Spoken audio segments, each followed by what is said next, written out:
Episode শুরু হয় বেনিমারু আর তার ডপেলগ্যাঙ্গারের ফাইট শেষ হওয়ার পর। ফাইট শেষ হলেও এনভায়রনমেন্ট একদম নর্মাল না। আমরা দেখি স্কাইতে মুনের শেপ কমপ্লিটলি চেঞ্জ হয়ে গেছে। মুনটা এখন এমনভাবে বাঁকা, অলমোস্ট কার্টুন লাইক, এক্স্যাক্টলি যেভাবে মানুষ ইমাজিনেশনে চাঁদ কল্পনা করে। ক্যাপ্টেন হিনাওয়া উপরে তাকিয়ে বলে, এই মুনটা দেখতে খুব অদ্ভুত লাগছে, এটা রিয়েলিস্টিক না, বরং মানুষের ইমাজিনেশনের মতো। তখন ভলকান এক্সপ্লেন করে, এটা আসলে গ্রেট ক্যাটাক্লিজমের এফেক্ট। রিয়ালিটি আর হিউম্যান ইমাজিনেশন ধীরে ধীরে মার্জ হতে শুরু করেছে।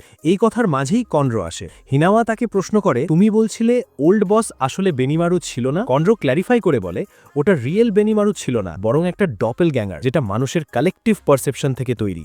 লিক্ট তখন তার থিওরি দেয়। সে বলে, গ্রেট ক্যাটাক্লিজম মানে হচ্ছে ইমাজিনেশন আর রিয়ালিটি পুরোপুরি এক হয়ে যাওয়া। কিন্তু প্রশ্ন হচ্ছে, হোয়াইট ক্ল্যাড কাল্টের রোল এখানে কি? হিনাওয়া উত্তর দেয়, আদোলা হচ্ছে মানুষের সবচেয়ে পিওর ইমাজিনেশনের ওয়ার্ল্ড। আর যদি হোয়াইট ক্ল্যাড আমাদের সেই ইমাজিনেশনের ফাইনাল ডেস্টিনেশনের দিকে নিয়ে যায়, তাহলে সেই ডেস্টিনেশন একটাই, ডেথ। এরপর সিন শিফট হয় শো কুসাকাবে আর অ্যারোর দিকে। শো একদম কাম কিন্তু হেভি ভয়েসে বলে, 7টা পিলার অলরেডি অ্যাপিয়ার করেছে, আর এই ওয়ার্ল্ড খুব শিগগিরই শেষ হতে যাচ্ছে। কিন্তু তার আগে সে তার ফ্যামিলির সম্পর্কে সত্যটা জানতে চায়। শো আর অ্যারো ঢুকে পড়ে শিনজুকুর গভর্নমেন্ট রেজিস্ট্রি অফিসে, যেখানে ফ্যামিলি রেকর্ডস রাখা থাকে। শো তার আডোলা বাস্ট ব্যবহার করে টাইম ফ্রিজ করে দেয়। সব কিছু একদম থেমে যায়। শো রেজিস্ট্রি খুঁজে বের করে এবং জানতে পারে তার মায়ের নাম মারি কুসাকাবে, কিন্তু ফাদারের জায়গায় লেখা আছে ব্ল্যাঙ্ক। এরপর তারা মেডিকেল রিপোর্ট চুরি করে, সেখানেও ফাদারের কোনো নাম নেই। অ্যারো মেডিকেল রিপোর্ট ভালো করে পড়তেই তার মুখের রং পাল্টে যায়। রিপোর্টে লেখা থাকে, মারি কুসাকাবে ছিল ভার্জিন, তবুও সে সেনরা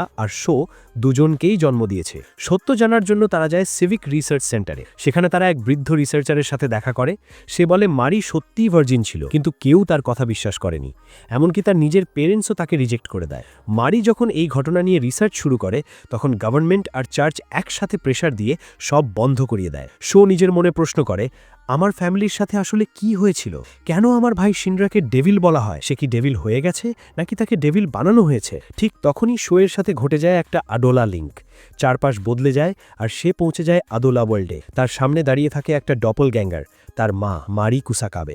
মারি তাকে তার মেমোরিজ দেখায়। 17 বছর আগে মারি হসপিটালে চেকআপের জন্য যায়। ডক্টর তাকে জিজ্ঞেস করে, সে কি সত্যিই জানে না বেবির ফাদারকে? মারি বলে, তার কখনো কারোর সাথে রিলেশনশিপ ছিল না, আর টেস্টসও সেটা প্রুভ করে। তবুও তার ফ্যামিলি তাকে ডিজোন করে দেয়। পরে মারি শিনরাকে জন্ম দেয়। ডক্টর এসে জানায় বেবি পুরোপুরি হেলদি। মারি ডক্টরকে জিজ্ঞেস করে তার কন্ডিশন নিয়ে সে কি ভাবে। ডক্টর বলে, এর কোনো লজিক্যাল এক্সপ্লেনেশন নেই, কিন্তু একটা লেজেন্ড আছে। গ্রেট ক্যাটাক্লিজমের আগে এক ভার্জিন ওম্যান এমন একটা চাইল্ড জন্ম দেবে যে হবে এই ওয়ার্ল্ডের সেভিয়ার। মারি আস্তে করে বলে, তাহলে কি আমি পৃথিবীর হিরোর মা? মারি শিনরাকে কোলে নিয়ে বসে থাকতেই তার মা আসে।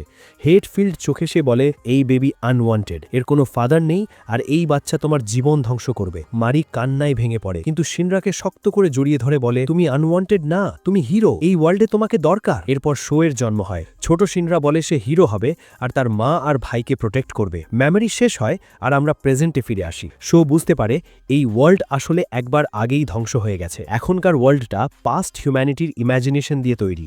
সেভিয়ারের ইমেজ প্রজেক্ট হয়েছে শিনরার ওপর, আর শো নিজেও ভার্জিন বার্থের রেজাল্ট। সে নিজের রোল নিয়ে ভাবে, তারপর নিজেই উত্তর পায়। তার কাজ হলো তার ভাইকে গাইড করা আর প্রোটেক্ট করা। শো আদোলা ওয়ার্ল্ড থেকে বেরিয়ে আসে এবং অ্যারোকে বলে, এখন সে জানে তাকে কি করতে হবে। সে প্রমিস করে সে তার ভাই শিনরাকে ফিরিয়ে আনবে। শেষ সিনে আমরা কোম্পানি 8কে দেখি। ক্যাপ্টেন ওবি বলে, এখন শুধু একটাই পিলার বাকি, তারা আর বসে থাকতে পারে না। যেভাবেই হোক তারা টোকিও এম্পায়ারকে প্রোটেক্ট করবে। এইভাবেই এপিসোড 3 শেষ হয়।